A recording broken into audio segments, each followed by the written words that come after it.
Mëngjes, momentalisht jemi shumë afër Qabës, duke shku për ta kry domethënë tavafin e haxhit që A mund është, imam, pa që po të nala, mund është me na çu kamerën, bre?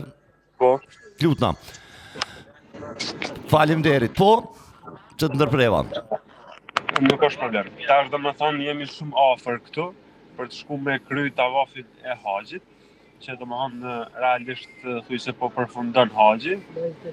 Dje kemi qëndru në kodrën e Arafatit, pastaj në Muzdelife dhe jemi kthyer, kemi gjuajtur 7 guralec, ndërsa tani domethënë përfundojmë me këtë tavafin e haxhit dhe ecjen mes dy kodrave Safa dhe Merva, por për shkak të kolonave të mëdha dhe organizimit të policisë këtu, është detyruar domethënë komunikacioni të zhvendoset shumë në periferitë e Mekës. Po, do me thonë, edhe kësaj radhe në haq ka shumë miliona qytetarë, po besoj? Po, janë mbi domethënë 1,5 milion, por veçantia e kësaj është që tani domethënë janë të gjithë të regjistruar në mënyrë elektronike dhe secili haxhi e ka një kartel e cila domethënë tregon sakt për haxhin se ku është, ku qëndron, kush është udhëheci si tina dhe çdo gjë. Po, e dim që për fat keq lindja e mesme është duke ballafaqsuar me luftë, kemi pas sulme të reja, a ka lujtë rol kë, a vren aty që për fat keq ky Bajram në lindjen e mesme po preket nga lufta? Po, domethënë edhe kjo ka lujtë një rol shumë të madh, sepse kontrollat e policisë janë shumë të mëdha.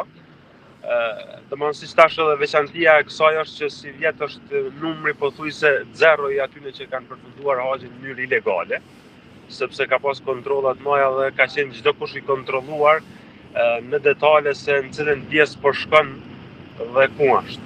Po, imam, nështë është mirë mja përkujtu dëgjuesve shikuesve tonë, pse është me rëndësi me bo haxhin? Po, haxhi është një prej shtyllave të Islamit, për normal për ata të cilët kanë mundësi, dhe shumë prej besimtarëve të Kosovës japet kjo mundësi, në mesin e atyre që është jap mundësia si vjet janë 1570 sa haxhi.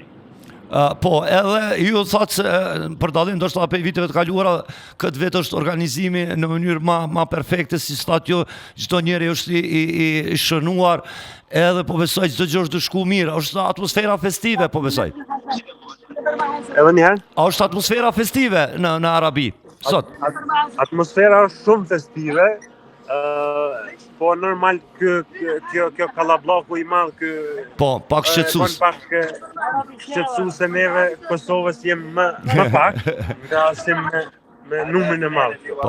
Po, mirë imam, s'po të pengoj ma shumë, të dëshiroj edhe njëre urime Fitër Bajramin, po besoj ki edhe një mesazh për këtë qytetarë të dëgjues të shikues të Klan Kosova FM me festën e Fitër Bajramit, më herët e dëgjuam edhe imamin Goga, por edhe Hoxhën Krasniqi, domethënë është duke ta themi kështu, duke mbizotruar një farë kërkese, një farë dëshire që të ketë domethënë dashni me familjen, që mos përdoret gjua urrejtjes dhe mbi të gjitha të respektohen vlerat e luftës. Patjetër, kjo është gjëja më sublime që mundet me pas besimtarin përgjithësi dhe ne si kosovarë domethënë respektimin e vlerave të luftës, pa to as na sot nuk do të ishim këtu në Qabë. Po. Mirë, imam, faleminderit shumë që gjete kohë, e di që je busy aty me komunikacion, të dëshiroj një haxh sukses shumë ty edhe të gjithë besimtarëve, si nga Kosova, si nga mbar bota. Faleminderit, pas pak besoj do t'ja dërgoj një video brenda Qabës aty se sa është domethënë ajo që thojmë na gushva e madhe dhe komunikacioni me të gjë. Po, veç edhe një detaj, pse gjuhen 7 guraleca? Kjo është një simbolik e gjuajtjes së shejtanit, ashtu ka vepruar pejgamberi Islam pas qëndrimit në pjesë natës në një hapësinë, domethënë që quhet Muzdelife, pastaj ka udhëtuar disa kilometra në kom dhe aty domethënë ka gjuajtur 7 guralec, ndërsa nesër dhe pas nesër do të udhtojmë po në atë pjesë ku do të gjuhen 3 venda nga 7 guralec, domethënë nesër dhe pas nesër. Po, mirë, imam, faleminderit shumë që gjete kohë edhe mu qasë, të dëshiroj urime Fitër Bajramin edhe ja po zoti ka boll haxhin, të juve edhe të gjithë të tjerëve. Amin. Faleminderit shumë. urime të gjithë juve. Faleminderit shumë.